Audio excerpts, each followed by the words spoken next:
YS Vivekananda Reddy హత్య కేసుని 3 కోణాల్లో చూడాలి. మొట్టమొదటి కోణం సుధా సింగ్ చేసినటువంటి సిబిఐ అధికారి చేసినటువంటి దర్యాప్తు. లేకపోతే 3 కోణాల్లో చూస్తే మొట్టమొదట పోలీసులు చేసిన దర్యాప్తు అప్పట్లో ఏమీ ట్రేస్ చేయలేదు వాళ్ళు. ఆ తర్వాత సిబిఐ వచ్చాక అది మర్డర్ ఫర్ గెయిన్, అంటే ఆల్రెడీ అప్పులు చేసున్నాడు ఆయన, ఆ అప్పులని వదిలించుకోవడం అంటే అప్పుల డబ్బులు ఎట్లాగో తీర్చరు, ప్లస్ వెనకాల వేరే వాళ్ళు ఇచ్చిన డబ్బులతో సుపారీ కిల్లింగ్. మామూలుగా మర్డర్ ఫర్ గెయిన్ అంటే ఇంట్లో ఉన్న ఆస్తు దోచుకోవడానికి, డబ్బులు దోచుకోవడానికి అన్నట్టుంది. బట్ ఇక్కడేమో కాంట్రాక్ట్ కిల్లింగ్ జరిగింది అన్నటువంటిది తేల్చి దానికి అనుగుణంగా అప్పుడు కొంతమందిని అరెస్ట్ చేయడం జరిగింది, జైల్లో పెట్టడం జరిగింది. అప్పుడు రాజకీయం టచ్ కాలేదు. ఆ తర్వాతన ఎవరైతే వాళ్ళ అమ్మాయి వచ్చి ఇచ్చినటువంటి కంప్లైంట్ సునీత, దాని మీద సిబిఐ దర్యాప్తు కోరడం, ఆ సిబిఐ దర్యాప్తు ప్రారంభమయ్యాక సుధా సింగ్ తర్వాతన రామ్ సింగ్ విచారణ ప్రారంభించాక అందులో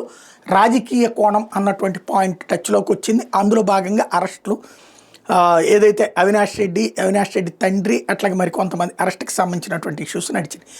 ఈ వ్యవహారం తర్వాతన ఏదైతే సునీతను వాళ్లే పాత్రదారులు అంటూ, సునీత భర్త పాత్రదారులు అంటూ ఇట్నుంచి పిటిషన్లు ఆరోపణలు చోటు చేసుకున్నాయి.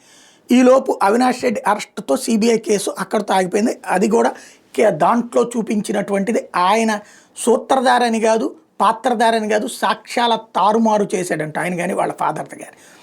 దాంతో ఇక అక్కడితో ఆగిపోయింది. What next? ఇప్పుడు అక్కడితో కేసు క్లోజ్ అయినట్టేనా? వాస్తవంగా జగన్ని అరెస్ట్ చేయించాలన్నటువంటిది ఒక ప్రధానమైనటువంటి అంశం. దానికి సంబంధించిన అప్పుడు కథనాలు కూడా ప్రొజెక్ట్ చేసుకొచ్చారు. ఇప్పుడు సీన్ కట్ చేస్తే సుప్రీంకోర్టు ఏదైతే కొంతమంది బెయిల్ వేసినటువంటి నేపథ్యంలో ఇక్కడతో అయిపోయినట్ట కేసు దర్యాప్తు, ఇంకా ఏదైనా ఉందా అని అడిగింది.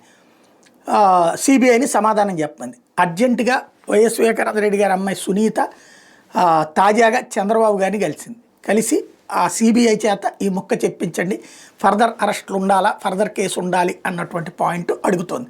మరి బాబు గారు ఏం చేస్తారు? కేంద్రంతో మాట్లాడి చేయిస్తారా, లేకపోతే ఆల్రెడీ ఆ రూట్లో మాట్లాడేసి ఉంచారనేది రాబోయే రోజుల్లో తేలుతుంది.